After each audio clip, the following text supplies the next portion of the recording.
Hello, this is Jacqueline here with another Grow video. I want to talk about the church a little bit more and being a minister, and in the pulpit, and you know, you're looked at in a position of authority, and people put you in a position of superiority. Like you're supposed to be better, you're supposed to know better, but in reality, the word tells us to study and show yourself approved. So, as so that we are all on this journey together. No one is should be deemed as seen as better than the next person. Nobody is better than anybody.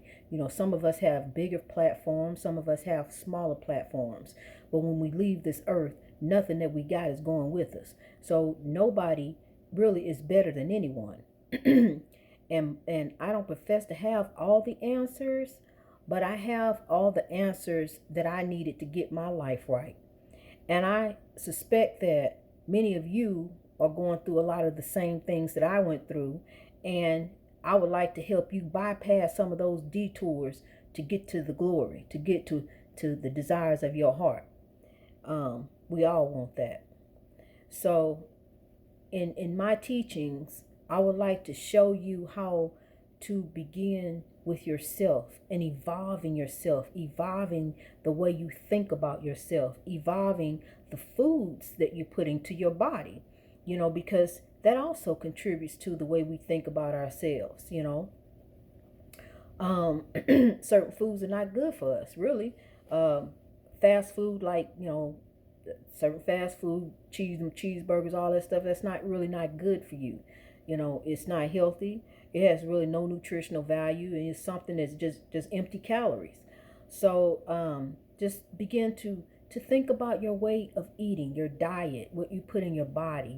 The pork, the meats. Which meat is okay. I eat meat, but I don't eat a lot of meat. I eat a little meat. Not a whole lot, because you really don't have to have meat to live. You don't need meat.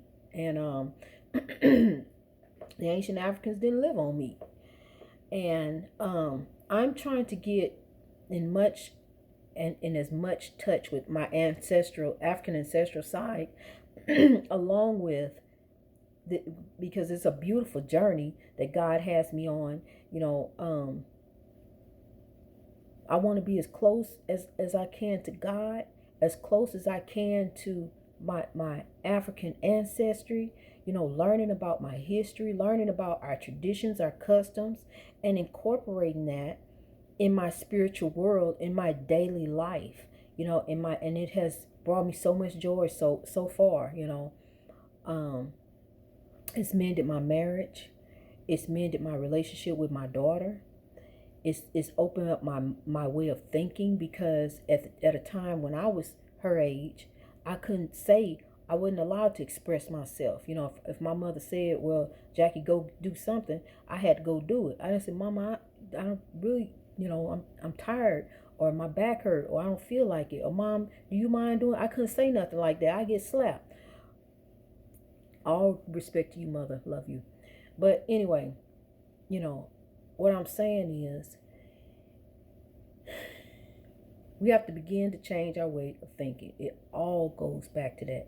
That's how, if we can change our way of thinking in this whole world and stop oppressing one another, can you imagine what this world would be like if one person starts the chain of stopping the way that we think about ourselves, about our community, about our children, about each other, and begin to show love and stop oppressing. When you think of oppressing, you know what you're doing. Nobody has to point it out to you, just like nobody has to point out to you your faults. You know within you what are your faults. Where do I fall short at?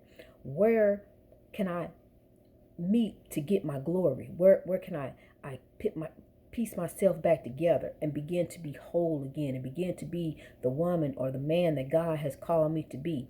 Where do I begin? And so as you pray and ask God, you know, he would deem you worthy by your heart, by a sincere heart. Because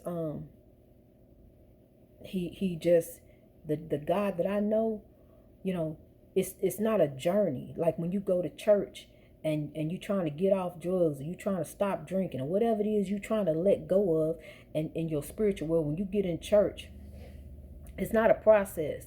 You don't have to keep coming back and forth and doing it and oh, now I'm getting back down on my knees again. That's where we got it messed up in church, because what it is when you bring it to God and you say, Lord, I redeem myself, and ask for forgiveness through the Messiah. You ask for forgiveness, for your sins. And then you go and you don't sin no more. You don't do it no more. You just put your mind over. I'm done with lying. I'm done with conniving. I'm done with cheating. I'm done with drinking. I'm done with drugs. And if you ain't done with it, I'm done with you.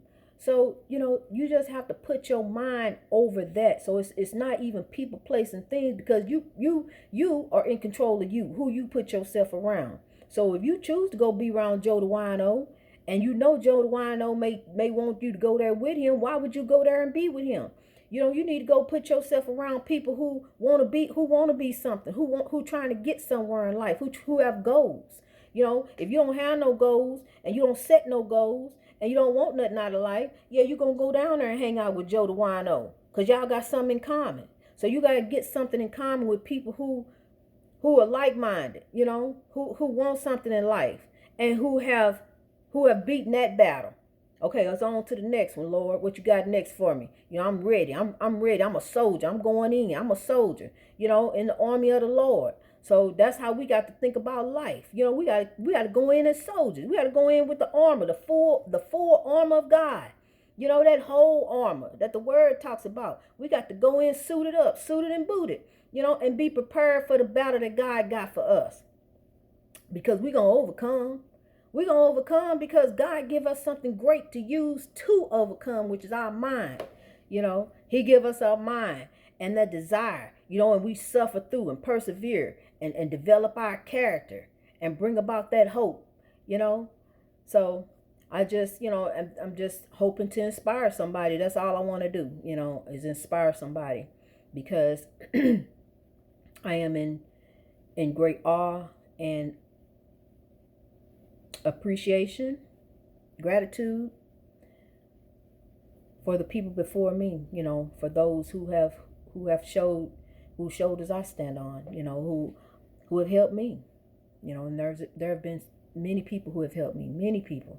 And, I thank those who have been there on that journey.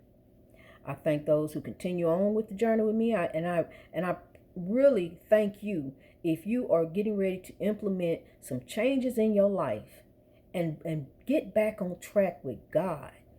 Get back on track where you were. Now you know where you're supposed to be.